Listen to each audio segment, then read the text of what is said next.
안녕하세요. 닥터 꼬집입니다. 오늘은 고정성 보철 치료 주의사항에 대해서 설명을 좀 해드리려고 하는데요. 보통 이제 고정성이니까 말 그대로 입안에 고정되어 있는 보철 치료. 이제 저희가 소위 말하는 뭐 인네이 치료, 레진 인네이, 세라믹 인네이, 골드 인네이, 크라운의 경우에는 골드 크라운, 지르코니아 크라운 이것도 포함이 되는 거고, 브릿지 같은 경우에도 어쨌든 붙여가지고 움직이지 않는 뭔가 고정을 해버리는 그런 치료이기 때문에 저희가 이제 고정성 보철 치료라고 이제 학문적으로 분류를 하는데요.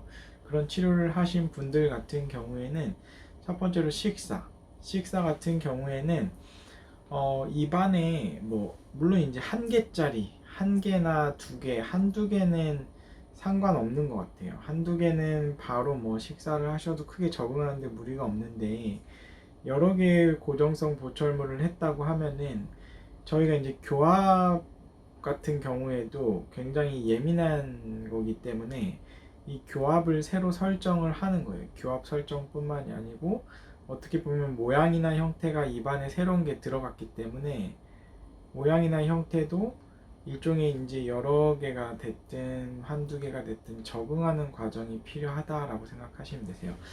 그러면 이제 적응을 할 때 일반적으로 너무 딱딱하고 질긴 것보다는 부드러운 음식물부터 천천히 드시면서 좀 적응을 해볼 필요가 있는 거죠. 그리고 치아를 예를 들어서 신경치료를 한 다음에 크라운을 하거나 그런 것들은 뭐 치아를 깎아도 시린 증상이 나타나진 않지만 살아있는 치아를 깎아가지고 인네이 치료를 했다거나 크라운 치료를 한 경우에는 당연히 살아있는 치아를 깎았기 때문에 이제 마취를 하고 깎았기 때문에 치아가 이제 일종의 외상을 받은 거예요. 그래서 일시적으로 약간 그 민감해질 수 있어요. 온도 변화에. 특히 이제 찬거나 뜨거운 온도 변화에 민감할 수가 있는데 이 시린 증상 같은 경우에는 제대로 치료가 끝나고 더 이상 자극을 주지 않는다고 하면은 일반적으로 호전이 돼요. 며칠 이내에. 하지만 이제 신경치료가 필요한 경우가 있는데 저희가 이제 충치가 매우 깊었거나 충치가 깊은 경우 신경이 노출이 되면 신경치료를 했겠지만 노출이 안 되는데 충치가 깊은 경우나 아니면 크랙이 있는 경우 아니면 수복물이 큰 경우 크기가 큰 경우 이런 경우에는 신경치료라는 치료가 안 하면 안 할수록 좋은 치료이기 때문에 되도록이면 저희가 신경치료를 안 하기는 하는데 이게 신경치료할 가능성은 항상 존재한다고 생각을 하셔야 되세요. 그래서 이제 환자분들이 씹을 때 너무 불편하게 일상생활이 불편하거나 아니면 찬거나 뜨거운 거에 너무 민감하게 불편하거나 아니면 자극원을 없앴는데도 자발통이 있거나 가만히 있어도 욱신욱신 치아가 아프다고 하면 신경치료를 해야 되는 신호일 수가 있기 때문에 빨리 오셔가지고 좀 체크를 받으실 필요성이 있고요.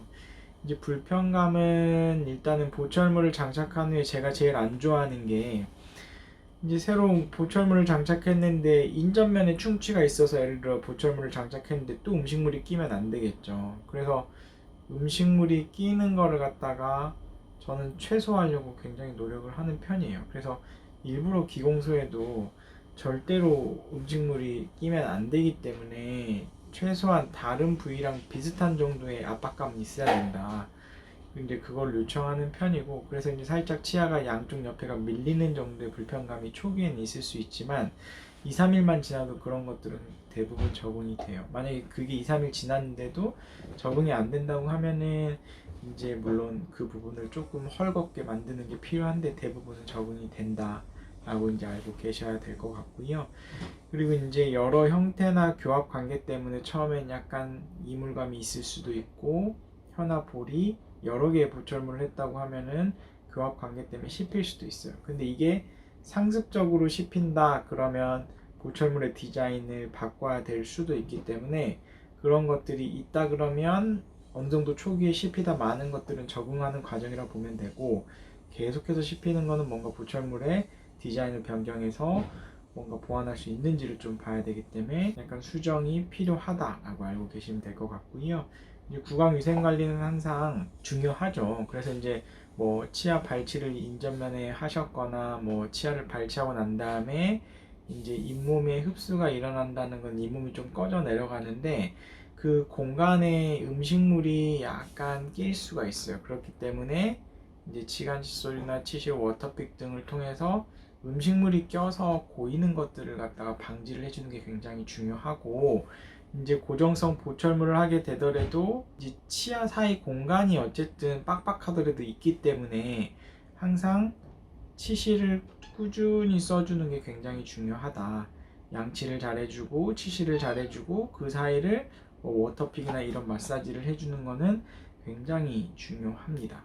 모든 치료에 있어서. 그리고 이제 치아색이 나는 재료를 이용한 보철물의 경우에는 보통 이제 뭐 저희가 그 세라믹 인레이를 한다던가 아니면 레진 치료를 한다던가 아니면은 PFM이나 지르코니아 같은 크라운을 한 경우에는 이제 이갈이 등의 구강 습관이나 외상에 의해서 손상이 있을 수 있어요. 그래서 이제 왜냐면 접촉이 많고 그거를 계속해서 갈아버리면 이제 아무래도 마모가 심할 수가 있고, 어쨌든 크라운 재료가 갈리든 치아가 갈리든 이 대합치랑의 이 교모가 있을 수밖에 없기 때문에 그런 부분이 있는지를 좀 체크하시고, 만약에 이갈이 같은 뭔가 안 좋은 습관이 있다고 하면은 이갈이 장치를 만들어서 치아 대신에 장치가 갈릴 수 있게끔 하는 게 굉장히 현명하고요.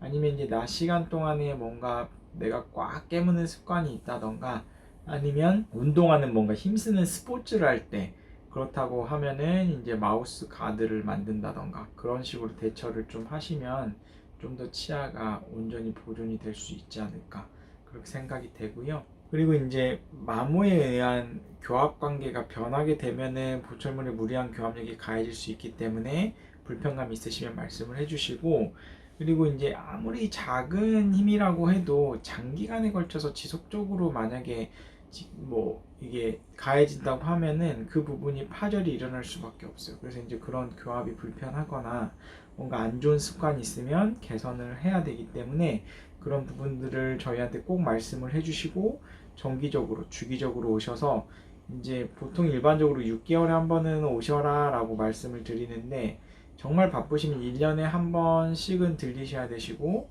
잇몸이 안 좋고 뭔가 그런 치아가 선천적으로 약하신 분들은 3개월에 한 번씩 오시는 것도 추천을 드립니다.